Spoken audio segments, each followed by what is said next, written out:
Il est l'heure d'accueillir quelqu'un qui nous soutient depuis le début. J'appelle Laurent Soli, président de Facebook France. Laurent Soli. Et j'en profite pour aussi vous dire qu'aujourd'hui on fête les 5 ans d'Instagram et on vous souhaiter un bon anniversaire à Instagram. Voilà. Salut. Voilà. Bon, mot qui note. J'aimerais bien avoir 5 ans, mais c'est Instagram qui a 5 ans aujourd'hui. Merci, merci Vincent de ton accueil. Disrupt or be disrupted. Voilà un bon titre pour le hub de cette année. Et au fond, il est compliqué de trouver une alternative à ce titre. Si tu avais appelé cette conférence « Keep calm and continue », je pense qu'on aurait tous été étonnés. En effet, il n'y a pas d'alternative au mouvement. Nous sommes tous dans des métiers où le mouvement est en marche et s'accélère, mais il n'est pas simplement un mouvement linéaire, c'est un mouvement de rupture. Et s'il y a un domaine où la rupture est à l'œuvre, c'est bien celui de la communication. Nos métiers, nos marchés sont engagés dans un mouvement que l'on n'avait jamais vu à ce rythme-là, et un mouvement de rupture. Que s'est-il passé au fond, cher Vincent? Que s'est-il passé pour qu'en quelques années, nous passions de ce monde-là, que nous connaissions bien, que nous maîtrisions, qui était celui de la communication verticale, maîtrisée, unilatérale, où quand nous étions ici à Times Square, nous regardions ces communications. À ce monde-là, qui est celui, dans cette même place, de cette communication personnalisée, mobile, engagée et interactive.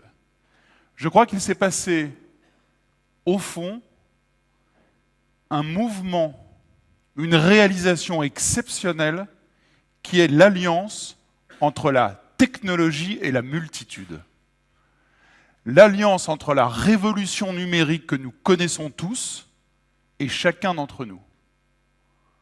Ce mouvement si fort qui frappe les consommateurs, les lecteurs, les internautes, les téléspectateurs et même les citoyens, qui a donné à chacun d'entre nous, grâce à cette révolution technologique, un pouvoir de décider ce que nous voulons voir, de commenter ce qui nous était présenté. Ce pouvoir-là est aussi celui des consommateurs. Il y a quelques mois, le patron d'Unilever le disait dans une très bonne interview, ici même en France, aux Échos. Mais il ne s'agit pas seulement d'un pouvoir qui a été donné par cette alliance entre la technologie et la multitude. Cette alliance a une conséquence, c'est la vitesse.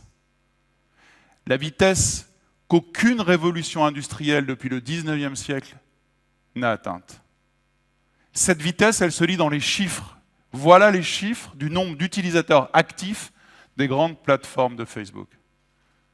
Si nous avions fait cette réunion tous ensemble, il y a 6, 8, 9 mois, vous auriez vu d'autres chiffres. Voilà la progression. En un temps record, moins d'une année de chacune de ces plateformes. Et cet élément-là est à l'œuvre aussi dans notre pays, où nous comptons 30 millions d'utilisateurs de Facebook. Il y en avait en novembre 2014, il y a 11 mois, 28 millions.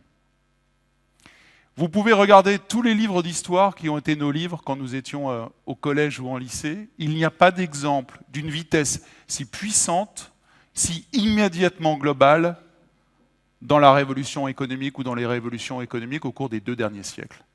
Cet élément-là est absolument consubstantiel de la révolution digitale. D'ailleurs, la preuve en est, le digital lui-même est devenu mobile. Il y a 2 ans, c'était notre sujet ici, même, sur cette scène, où nous disions, attention, le digital devient mobile.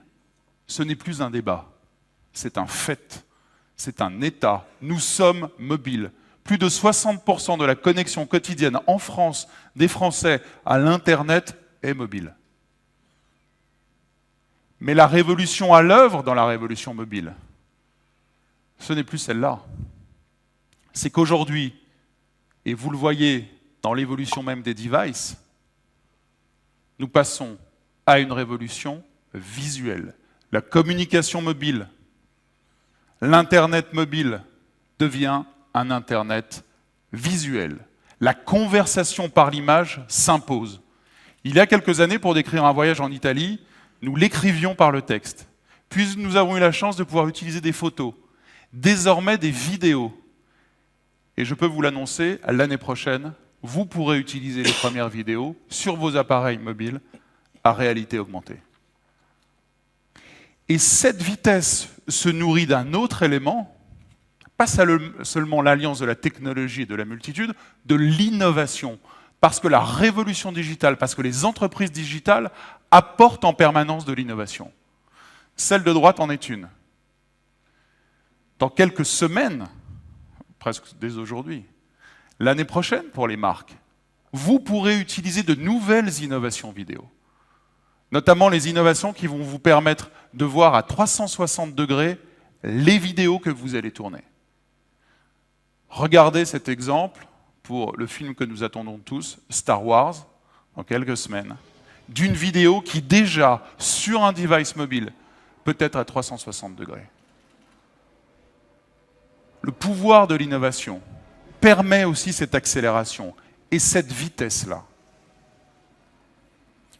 Et cette vitesse est spectaculaire. Il y a un an, ici même, nous conversions ensemble de l'arrivée de la vidéo en autoplay sur le mobile. Moins d'un an après, il y a sur Facebook quelques milliards de vidéos vues par jour. C'est une croissance de 75%. 75% de ces vidéos sont vues sur un appareil mobile. Et puisque nous parlions d'Instagram, dont c'est l'anniversaire aujourd'hui, sur les 400 millions d'utilisateurs d'Instagram, chacun poste 80 millions de photos par jour. Vous voyez en quelques chiffres l'évolution si rapide de la transformation du monde digital. Et cette vitesse ne va pas s'arrêter. Elle va s'accélérer. Selon Cisco, en 2019, 80% du trafic digital, du trafic Internet, sera de la vidéo. Vous êtes, en tant que marque, annonceur, mais chacun d'entre nous, en tant qu'individu, nous sommes rentrés dans l'ère de la communication d'abord visuelle et bien sûr, prioritairement mobile. Mais ce mode de communication qui change, ce n'est pas simplement le passage du texte à la vidéo et à l'image qui sera enrichi d'innovation. C'est autre chose de plus puissant qui se passe. Ce n'est pas simplement le changement d'un support à un autre, ou passer du crayon à la caméra, c'est un changement de nature. Cette communication visuelle, cette conversation par l'image devient personnalisée. Elle se nourrit et se bâtit dans de nouveaux modèles que sont les fils d'actualité, qu'il faut nourrir. Nourrir en permanence, mais pas comme le modèle que nous connaissions. Nourrir d'images personnalisées, contextualisées. La grande transformation de cette communication, portée par l'image encore plus qu'elle l'était auparavant, c'est que c'est une communication personnalisée. Nous passons de ce monde-là à ce monde-là, où des communications de marque, des publicités de marque, doivent s'insérer dans un fil d'actualité. La particularité de ces fils d'actualité, ce n'est pas qu'ils sont un nouveau support, non, c'est pas ça. C'est que ces fils d'actualité sont personnalisés. Quand je vous dis qu'il y a 30 millions d'utilisateurs de Facebook en France, je me trompe un petit peu. Il y a 30 millions de Facebook. Chacun, vous utilisez un support et un fil d'actualité de Facebook qui vous est personnalisé. Ne viendrait pas à l'idée de Vincent de me prêter son Facebook. Parce que les informations qu'il y a sur son Facebook, elles sont d'abord confidentielles, mais elles concernent sa vie, ses amis. Il n'y a rien de plus intime. C'est désormais l'endroit le plus personnalisé qu'il vous soit, qu'il soit. Et c'est une des principales plateformes de communication. Cette ère de la communication visuelle est donc une ère de la communication personnalisée. Et la personnalisation, elle repose également sur deux piliers que je vais évoquer avec vous. Celui du ciblage, d'abord. Elle ne prend sens que si le bon contenu, notamment des marques, est envoyé aux bonnes personnes. Est-ce que c'est possible aujourd'hui à échelle? Oui, c'est possible.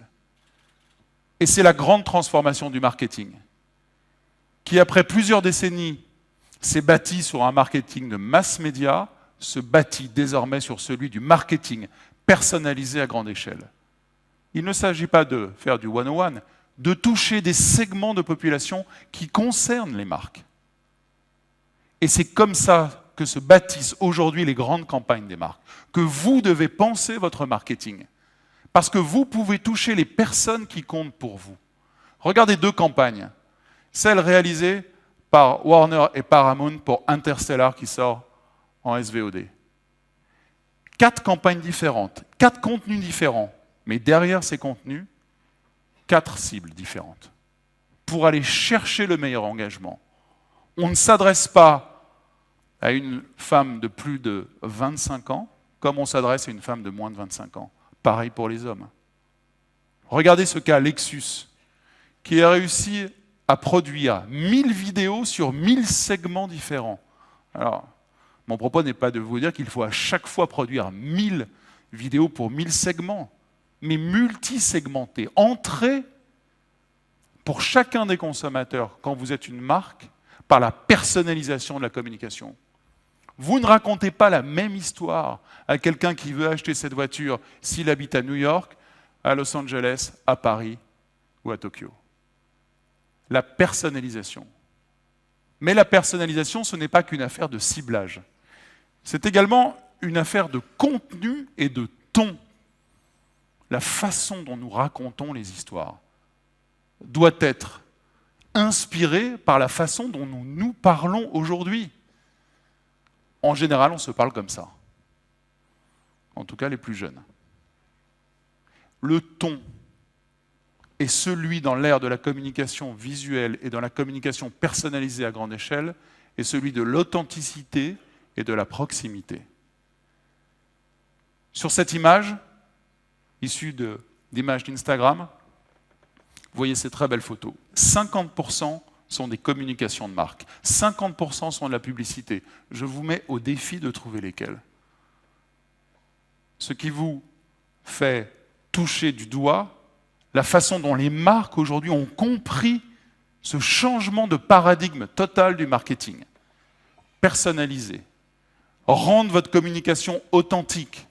Parce que personnaliser, ce n'est pas simplement bien cibler, c'est bien écrire. Si vous êtes une banque et que vous voulez souligner que vous travaillez avec des PME ou des TPE, comment le dire aujourd'hui? Comment l'écrire comme ça?